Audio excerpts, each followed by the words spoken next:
ವಿದೇಶ ಪ್ರವಾಸಕ್ಕೆ ನಾನು ಹೋಗಿರಲಿಲ್ಲ. ನನ್ನ ಮಗಳ ಕಾಲೇಜ್ಗೆ ಅಡ್ಮಿಷನ್ ಮಾಡೋಕ್ಕೆ ನಾನು ಹೋಗಿದ್ದೆ. ಗಣೇಶನ ಹಬ್ಬ ಸ್ಟಾರ್ಟ್ ಆದಾಗಿಂದ ನಿರಂತರವಾಗಿ ಪ್ರತಿಯೊಂದು ಗ್ರಾಮಗಳಲ್ಲಿ ಗಣೇಶನ ಒಂದು ಏನು ಪೂಜಾ ಕಾರ್ಯಕ್ರಮಗಳಲ್ಲಿ ಪಾಲ್ಗೊಂಡು ಮತ್ತು ಸುಮಾರು ಗ್ರಾಮಗಳಲ್ಲಿ ಗುದ್ಲಿ ಪೂಜೆಯನ್ನು ನೆರವೇರಿಸಿ ಸುಮಾರು 10 ದಿವಸಗಳ ಕಾಲ ನಾನು ನಿರಂತರವಾಗಿ ಇಲ್ಲೇ ಇದ್ದೆ. ನಾನು 6ನೇ ತಾರೀಕು ಸಂಜೆ ತಲುಪಿದೆ. ಅಂದರೆ 6ನೇ ತಾರೀಕು ಬೆಳಗ್ಗೆ ನಾನು ಹೊರಟಿದ್ದು. ಎಲ್ಲ 7ನೇ ತಾರೀಕು ಬೆಳಗಿನ ಜಾವ 6:30ಗೆ ಹೊರಟಿದ್ದು ಬೆಂಗಳೂರಿಂದ. ಸಂಜೆ ಅಲ್ಲಿ ತಲುಪೋಷ್ಟರಲ್ಲಿ ಇಲ್ಲೊಂದು ಅಹಿತಕರ ಘಟನೆ ನಡೆದಿದೆ ಅಂತ ನನಗೆ ಸುದ್ದಿ ಬಂತು ಫೋನ್ ಮುಖಾಂತರ. ಕೂಡಲೇ ನಾವು ಎಲ್ಲ ಪೊಲೀಸ್ ಅಧಿಕಾರಿಗಳಿಗೆ ತಿಳಿಸಿ ಆದಷ್ಟು ಬೇಗ ಯಾರು ತಪ್ಪಿತಸ್ಥರಿದ್ದಾರೆ ಅವ್ರ ಮೇಲೆ ಇವತ್ತು ರಾತ್ರಿಯೇ ಬಂಧಿಸಿ ಕ್ರಮ ಮಾಡಬೇಕು ಅನ್ನುವಂಥದ್ದನ್ನು ಡಿಸ್ಕಷನ್ ಮಾಡಿದೋ. ನಾನು ನಿರಂತರವಾಗಿ ಭಾಳ ಹೊತ್ತು ತಡರಾತ್ರಿವರೆಗೂ ಪೊಲೀಸ್ ಅಧಿಕಾರಿಗಳ ಜೊತೆ ಸಂಪರ್ಕದಲ್ಲೂ ಇದ್ದೆ. ರಾತ್ರೋರಾತ್ರಿ ಕಾರ್ಯಾಚರಣೆ ನಡೆದು ಅತಿ ತುರ್ತಾಗಿ ಅಷ್ಟು ಫಾಸ್ಟಾಗಿ ಕಾರ್ಯಾಚರಣೆ ಮಾಡಿ ಎಲ್ಲರನ್ನೂ ಬಂಧಿಸಿ ಆ ಕಾರ್ಯವನ್ನು ಪೊಲೀಸರು ಯಶಸ್ವಿಗೊಳಿಸಿದೆ.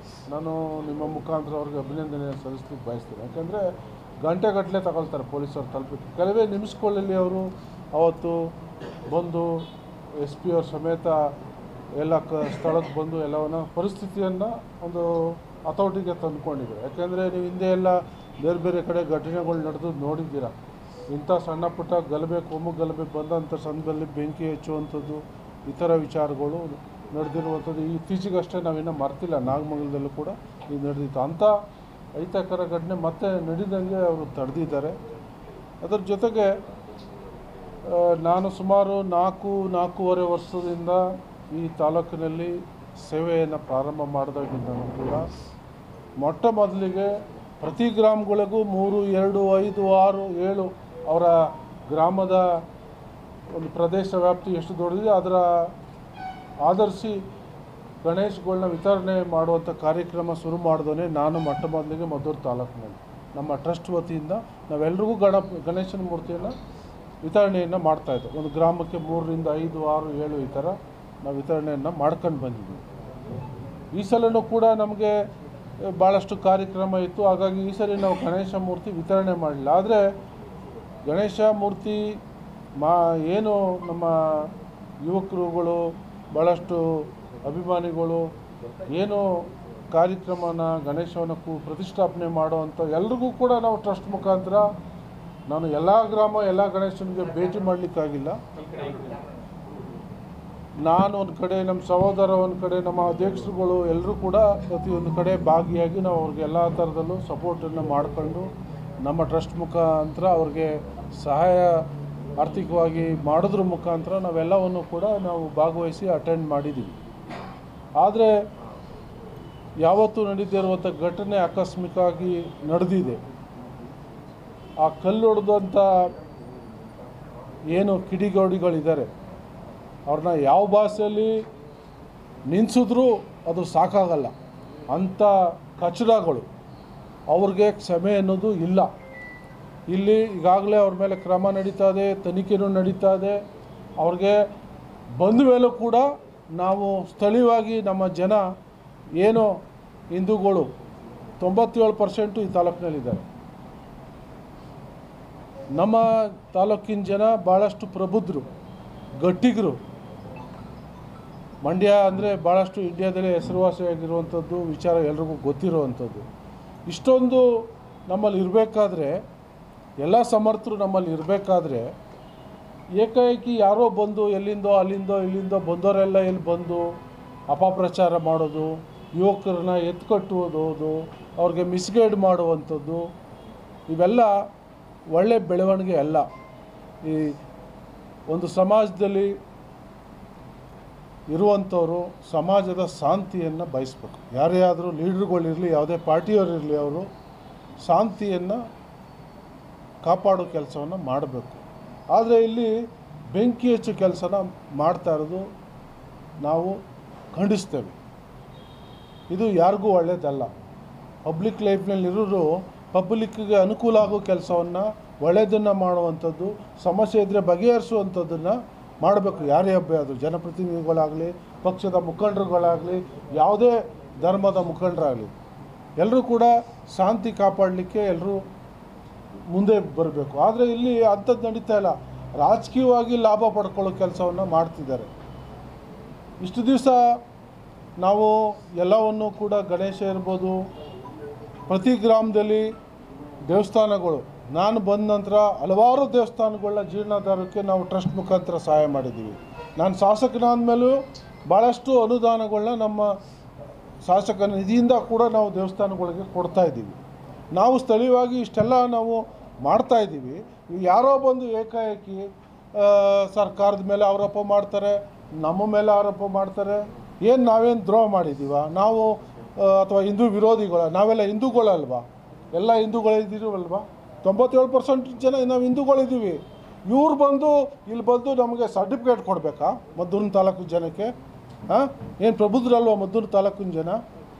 ಇವರ ಬೇಳೆಗಳನ್ನ ಬೇಯಿಸ್ಕೊಳ್ಳೋಕೆ ಬಂದು ಒಬ್ಬ ತೊಡೆ ಮುರಿತಾನಂತೆ, ಒಬ್ಬ ಇನ್ನೇನೋ ಕತ್ತಗಿತಾನಂತೆ, ಏನೇನೋ ಏನಿದು ತಾಲಿಬಾನ? ಇದು ಮಂಡ್ಯ ಜಿಲ್ಲೆ. ಇಂಥವೆಲ್ಲ ನಡೆಯಲ್ಲ. ಅವ್ರು ಯಾವುದೇ ಪಾರ್ಟಿಯವರಾಗಿರಲಿ, ಮದ್ದೂರು ಜನ, ಮಂಡ್ಯ ಜಿಲ್ಲೆ ಜನ ಭಾಳಷ್ಟು ಸ್ಟ್ರಾಂಗು. ಮನಸ್ಸು ಮೃದು ಇರ್ಬೋದು, ಆದರೆ ಶಕ್ತಿಯುತವಾಗಿ ಎಲ್ಲದರಲ್ಲೂ ಇದ್ದಾರೆ. ಇದನ್ನು ಅವರು ನೆನಪಿಟ್ಕೊಳ್ಬೇಕು. ಇನ್ನು ಮುಂದೆ ಆದರೂ ಇಂಥ ಕಚಡ ಕೆಲಸ ಮಾಡೋದನ್ನು ಬಿಡಬೇಕು. ಅವರು ಶಾಂತಿ ಭಂಗ ಉಂಟು ಮಾಡೋ ಕೆಲಸನ ಮಾಡಬಾರ್ದು. ಆ ತಪ್ಪಿತಸ್ಥರು ಯಾವನೇ ಇರಲಿ, ಅವನ್ನ ನಾವು ಕ್ಷಮೆ ಅನ್ನೋದಿಲ್ಲ. ಅವ್ರಿಗೆ ಏನು ಬುದ್ಧಿ ಕಲಿಸ್ಬೇಕೋ ಈಗ ಅವ್ರ ಕಾನೂನು ಪ್ರಕಾರ ಏನು ಮಾಡ್ತಾಯಿದ್ದಾರೆ. ಅದು ಬಿಟ್ಟು ಕೂಡ ಇನ್ನು ಮುಂದೆ ಇನ್ನೆಲ್ಲೂ ಇಂಥ ಘಟನೆ ಮರುಕಳಿಸ್ದಂಗೆ ನಾವು ಏನು ಮಾಡಬೇಕು ಅದನ್ನು ನಾವು ಸ್ಥಳೀಯವಾಗಿ ನಮ್ಮ ಎಲ್ಲ ಸ್ಥಳೀಯ ಮುಖಂಡರ ಜೊತೆ ಚರ್ಚೆ ಮಾಡಿ ಅವ್ರಿಗೆ ಮುಂದಿನ ಕ್ರಮ ಏನು ತಗೊಳ್ಬೇಕು ಅನ್ನೋದ್ರ ಬಗ್ಗೆ ನಾವು ತೀರ್ಮಾನವನ್ನು ಮಾಡ್ತೀವಿ. ನಮಗೆ ನಮ್ಮ ಜನ ಶಾಂತಿ ಬಯಸೋ ಜನ, ಶಾಂತಿಯನ್ನು ಕಾಪಾಡಬೇಕು. ನಾವೇ ಅದನ್ನು ನಮ್ಮ ತಾಲೂಕಿನ ಮಟ್ಟದಲ್ಲಿ ನಾವು ಸರಿಪಡಿಸ್ಕೊಳ್ತೀವಿ. ಇಂಥವರ ಅವಶ್ಯಕತೆ ನಮಗಿಲ್ಲ. ಯಾರೋ ಮಲೆನಾಡಿಂದ ಬಂದವರೋ, ಇನ್ಯಾರೋ ಶಿವಮೊಗ್ಗದಿದ್ದಾರೋ ಬಂದು ನಮಗೆ ಬುದ್ಧಿ ಹೇಳೋ ಅಷ್ಟಿಲ್ಲ. ಅವ್ರು ತೂತ್ಕೊಳ್ಳೆ ಬೇಕಾದಷ್ಟಿವೆ. ನಾನು ಹೇಳಬೇಕು ಅಂದರೆ ಬೇಕಾದಷ್ಟಿವೆ, ಹೇಳ್ತೀನಿ. ಫಸ್ಟ್ ಅವ್ರ ಮನೆ ತೂತ್ಕೊಳ್ಳನ್ನ ಸರಿ ಮಾಡ್ಕೊಳ್ಳಿ, ಆಮೇಲೆ ಇನ್ನೊಬ್ಬರ ಬಗ್ಗೆ ಮಾತಾಡಲಿ. ಅವನು ಯಾರೋ ಬಂದು ಅವನೇ ಪ್ರತಾಪ ಸಿಂಹ ಅಂತ ಹೆಸರು ಇಟ್ಬಿಟ್ಟವ್ರು ಅಪ್ಪಿತಪ್ಪಿ. ನಾಯಿ ಅಂತ ಇಡಬೇಕಾಯ್ತು ಅವನ ಹೆಸರು ಮುಂದೆ. ಸಿಂಹ ಅಂತ ಅಪ್ಪಿತಪ್ಪಿ ಇಟ್ಬಿಟ್ಟವ್ರೆ ಅವ್ರು ಯಾರೋ. ಅವನ ಹಿನ್ನೆಲೆ ಗೊತ್ತಾ ಯಾರಿಗಾದ್ರು? ಅವನು ಹೆಂಡ್ತಿನೇ ಅವ್ನು ಸಹಿಸ್ಕೋದೇ BJP ಹೈಕಮಾಂಡ್ಗೆ ಕಂಪ್ಲೇಂಟು ಬರೆದಿರೋದು ಮೊನ್ನೆ ಯಾರೋ ಮಾತಾಡ್ತಿದ್ದಾರೆ ಮೈಸೂರಲ್ಲಿ. ಇವನು ಸರಿ ಇಲ್ಲ, ಇವನ್ನ ನಡತೆ ಸರಿ ಇಲ್ಲ, ಇವನು ಕಚ್ಚೇರ್ಕ ಅನ್ನೋದನ್ನು ಭಾಳಷ್ಟು ಜನ ಮೈಸೂರಲ್ಲಿ ಮಾತಾಡ್ತಾರೆ. ಅದಕ್ಕೋಸ್ಕರನೇ ಅವನಿಗೆ BJP ಟಿಕೆಟ್ ಕೊಡ್ದೇ ಕ್ಯಾಕು ಸುಗ್ದಿ ಮನೇಲಿ ಕುಣಿಸಿದ್ದಾರೆ BJP ಹೈಕಮಾಂಡವರು. ಅಂಥವ್ರ ಬಗ್ಗೆ ಬಂದು ಇಲ್ಲಿ ನಮ್ಮ ಜನಕ್ಕೆ ತಿಳುವಳಿಕೆ ಹೇಳ್ತಾರಂತೆ. ಇದೆಷ್ಟು ಸರಿ? ಇದನ್ನು ನಂಬಬೇಕಾ ನಮ್ಮ ಜನ? ಯುವಕರನ್ನೆಲ್ಲ ದಾರಿ ತಪ್ಪಿಸೋ ಕೆಲಸ ಮಾಡ್ತಾವ್ರೆ. ಪ್ರಚೋದನೆ ಭಾಷಣ ಮಾಡೋದು, ಯುವಕರನ್ನ ದಾರಿ ತಪ್ಪಿಸೋ ಕೆಲಸನ ಇವರು ಮಾಡ್ತಿದ್ದಾರೆ. ಇನ್ನೊಬ್ಬರು ಬಂದು ಹೇಳ್ತಾರಂತೆ ನಾನು ಮೋಸ ಮಾಡೋಕ್ಕೆ ಹೋಗಿದ್ದೀನಿ ಅಂತ. ಇವರೆಲ್ಲ ಎಲ್ಲಿದ್ದರು? ಇವ್ರ ಅಪ್ಪನಿಗೆ ಅಧಿಕಾರ ಬರ್ಬೇಕಾದ್ರೆ ಯಾರು ಕಷ್ಟಪಟ್ಟರು, ಯಾರು ಕೊಡಿಸಿದ್ರು ಅನ್ನೋದನ್ನ ಅವ್ನಿಗಿನ್ನ ಅಷ್ಟು ಬೇಗ ಮರೆತುಬಿಟ್ಟವನೆ. ಅವರಪ್ಪ ಏನೇನು ಯಾವ ಕೇಸ್ ಫಿಕ್ಸ್ ಆಗದೆ, ಯಾರು ಲಂಚ ತಗೊಂಡು ಅಕೌಂಟಲ್ಲಿ ಲಂಚ ತಗೊಂಡು ಜೈಲ್ಗೆ ಹೋದವ್ರು ಯಾರು? ಮಂತ್ರಿಯಾಗಿ ರೇಪ್ ಕೇಸ್ ಬಿಟ್ಟು ಬಡ್ಸ್ಕೊಂಡು ಜೈಲ್ಗೆ ಹೋದವ್ರು ಯಾರು? ಲಂಚ ತಗೊಂಡು ಶಾಸಕ ಜೈಲ್ಗೆ ಹೋಗಿದ್ದು ಯಾರು? ಯಾವ ಪಾರ್ಟಿಯವರು? ಪೋಕ್ಸೋ ಕೇಸ್ ಹಾಕ್ಸ್ಕೊಂಡಿದ್ದು ಯಾರು? ಯಾವ ಪಾರ್ಟಿಯವರು? ಇಂಥವ್ರು ಬಂದು ಮದ್ದೂರನ್ನ ಉದ್ಧಾರ ಮಾಡ್ತಾರಾ? ಇವ್ರದ್ದೇ ಸರ್ಕಾರಗಳಿತ್ತು. ಯಾರಾದರೂ ನಮ್ಮ ಮದ್ದೂರು ತಾಲೂಕಿಗಾಗಲಿ, ನಮ್ಮ ಹಿಂದೂ ಜನಾಂಗಕ್ಕಾಗಲಿ ಇವ್ರ ಕೊಡುಗೆ ಏನು? ಇವ್ರ ಸರ್ಕಾರಗಳಿದ್ದಾಗ ಮದ್ದೂರು ತಾಲೂಕಿಗೆ ಏನು ಕೊಟ್ಟಿದ್ದಾರೆ? ಏನು ಸಹಾಯ ಮಾಡಿದ್ದಾರೆ? ದೇವಸ್ಥಾನಗಳಿಗೆ ಸಹಾಯ ಮಾಡೋರ? ರಸ್ತೆ ಅಭಿವೃದ್ಧಿ ಮಾಡೋರ? ಇನ್ಯಾವುದಾರು ಅಭಿವೃದ್ಧಿ ಕೆಲಸಗಳು ಮಾಡಿದ್ದಾರಾ? ರೈತರಿಗೆ ನೀರಾವರಿಗೆ ಏನಾದರೂ ಸಹಾಯ ಮಾಡಿದ್ದಾರಾ? ಏನಾಗಿದೆ ಎಷ್ಟು ದಿವಸದಲ್ಲಿ? ನೀವೆಲ್ಲ ಮಾಧ್ಯಮದವರು ನೀವು ದಿನನಿತ್ಯ ನೋಡ್ತಾ ಇದ್ದೀರಿ.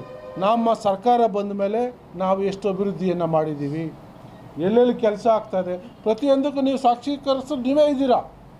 ಇವ್ರು ಯಾರೋ ಬಂದ್ಬಿಟ್ಟು ಏನೋ ನಾವು ಕೊಟ್ಬಿಟ್ಟಿದ್ದೀವಿ ಇಲ್ಲಿ ಕೊಡುಗೆ ಅನ್ನೋ ಥರ ಇಲ್ಲಿ ಮಾತಾಡೋದು ಎಷ್ಟು ಸರಿ? ಇನ್ನು ಮುಂದೆ ಆದರೂ ಇಂಥವನ್ನ ಬಿಡಬೇಕು ಇವರು. ಇದರಿಂದ ನಡೆಯಲ್ಲ. ಇದು ಮಂಗಳೂರನ್ನ ಮಾಡಿಕೊಟ್ಟಿದ್ದಾರೆ, ಮಂಡ್ಯನ. ಏನಾಗ್ತಿದೆ ಅಲ್ಲಿ? ಯುವಕರಿಗೆ ಪಜೋಸಿ ಪಾಪ ಅಮಾಯಕರು ಬಲಿಯಾಗ್ತಿದ್ದಾರೆ, ಕೊಲೆಗಳಾಗ್ತಾ ಇದೆ. ಇವ್ರು ಲೀಡ್ರ್ ಮಕ್ಕಳು ಏನಾದ್ರು ತೊಂದರೆ ಆಗ್ತಿದೆಯಾ? ಲೀಡ್ರ್ ಮಕ್ಕಳು ಹೋಗಿದ್ದು ಬಲಿ ಆಗ್ತಿದ್ದಾರಾ? ಇವ್ರು ಬರ್ತಾರೆ, ಶೋ ಕೊಡ್ತಾರೆ. ಇಲ್ಲಿ ಬಂದು ಮಾಧ್ಯಮದವ್ರನ್ನ ಮುಂದೆ ಶೋ ಕೊಟ್ಬಿಟ್ಟು ಬಣ್ಣದಾಗೆ ಪ್ರಚೋದನೆಕಾರಿ ಭಾಷಣಗಳು ಮಾಡ್ತಾರೆ, ಯುವಕರಿಗೆ ಪ್ರಚೋದನೆ ಮಾಡ್ತಾರೆ. ಇವ್ರು ಇಲ್ಲಿ ಹೊಡೆದಾಡ್ಕೊಂಡು ಕೊಲೆಗಳು ಮರ್ಡರ್ಗಳು ಆಗೋದು, ಶಾಂತಿ ಭಂಗ ಆಗೋದು, ಈ ಕೆಲಸಕ್ಕೆ ಇವ್ರು ನಿಂತಿದ್ದಾರೆ.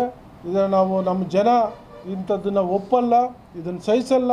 ಇನ್ನು ಮುಂದೆ ಆದರೂ ಇಂಥ ಕಚಡ ಕೆಲಸ ಮಾಡೋದು ನಿಲ್ಲಿಸಬೇಕು ಅಂತ ತಮ್ಮ ಮುಖಾಂತರ ನಾನು ಅವ್ರಿಗೆ ಹೇಳಲಿಕ್ಕೆ ಬಯಸ್ತೇನೆ.